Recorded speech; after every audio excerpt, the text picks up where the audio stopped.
surtout avec l'agressivité qui régnait là, autour du Palais des Congrès, on a bien senti que la seule présence des groupes d'intervention mobilisés pour cet événement-là n'allait pas suffire. Et comme de fait, à un moment donné, les manœuvres de dispersion ne donnaient strictement rien. Les policiers ont commencé par utiliser les techniques qu'on a vues depuis déjà quelques semaines. Les bonbonnes de gaz poivre, ensuite les boucliers, les coups de matraque. Ça a joué très rude à un certain moment donné, mais encore là, les manifestants faisaient le tour du périmètre et revenaient. Je dirais que le secteur le plus problématique était passablement vaste. Du square Victoria jusqu'au boulevard Saint-Laurent, de René Lévesque jusqu'à la rue Saint-Jacques. Donc ça, c'était le quadrilatère problématique. Et à un moment donné, là, c'était franchement le chaos qui régnait à cet endroit-là. Des affrontements très violents, je vous le disais, à coups de pavés, par exemple. Les manifestants se sont emparés de tout ce qu'ils trouvaient pour les lancer sur les policiers qui, eux, évidemment, répliquaient en pourchassant les manifestants. À un moment donné, on a vu sous nos yeux une barricade être érigée, une barricade à peu près 1 mètre de haut sur la rue Saint-Antoine. Les manifestants ont pris tout ce qui leur tombait sous la main, des barrières de construction, des comptes, des tables, des chaises, des bacs à fleurs. Et tout ça, donc, dans le temps de le dire, est venu bloquer la circulation. Des vitres de voitures patrouilles du SPVM qui ont volé en éclats sous nos yeux, alors qu'on pensait que ce secteur allait être protégé. Mais à force de dispersion et de mouvements rapides, les manifestants ont réussi finalement à déjouer les policiers et à venir saccager ces voitures-là. Il y a eu des blessés, il y a eu des arrestations, il y a des gens vraiment qui vont s'en souvenir longtemps de cette manifestation-là. Et surtout lorsqu'on voit la Sûreté du Québec intervenir en plein cœur du centre-ville de Montréal, sur le territoire du SPVM, ça, on n'a pas vu ça souvent. Vraiment, en termes de déploiement policier, il y a longtemps qu'on n'avait pas vu un déploiement d'une telle ampleur et surtout des événements aussi violents, des affrontements de la sorte. Décidément, Montréal se relève avec, encore une fois, un œil au beurre noir.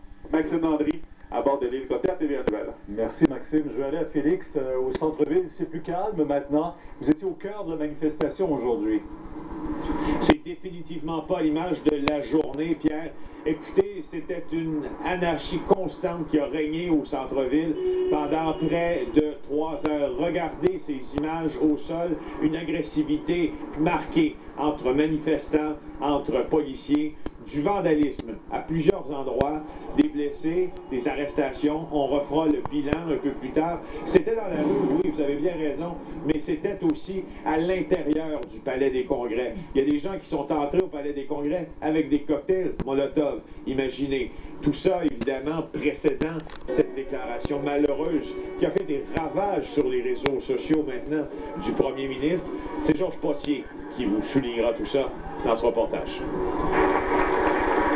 La journée avait commencé calmement. 700 représentants du monde des affaires montréalais réunis au Palais des Congrès pour en savoir plus sur le plan Nord. Mais tout change brusquement en mi-journée. Un groupe de manifestants réussit à s'introduire dans le Palais des Congrès juste avant l'allocution prévue de Jean Charest. La police repousse les jeunes, certains sont blessés. Vraiment, la police, qui n'était pas capable de dealer avec ses problèmes, a décidé de frapper tout le monde, malgré qu'il n'y a aucun geste de violence qui a été commis. Et alors que la situation dégénère très rapidement dans la rue, à la tribune, à l'intérieur, Jean Charest commente les événements. Alors, à ceux qui frappaient à notre porte ce matin, on pourra leur offrir un emploi dans le Nord autant que possible. Et les partis d'opposition, eux, ont vivement réagi. Le premier ministre a dérapé complètement. C'est pas le temps de faire de l'humour, c'est le temps de tendre la main aux jeunes du Québec, à nos enfants finalement, aux étudiants. Je considère que c'est totalement inacceptable ce que M. Charest a fait, faire preuve d'arrogance au moment où il y a une émeute à Montréal. Plus tard, sur un ton plus grave, le premier ministre est revenu sur les événements violents de la journée. Le gouvernement, la ministre a tendu la main aux associations étudiantes. Elle est toujours là, cette main tendue. À eux de la prendre. Non seulement c'est inacceptable, mais ça ne fera pas du tout avancer le débat. La manifestation a eu un autre impact majeur. Le salon du Plan Nord, qui devait ouvrir ses portes au public à 14 heures, est resté désert.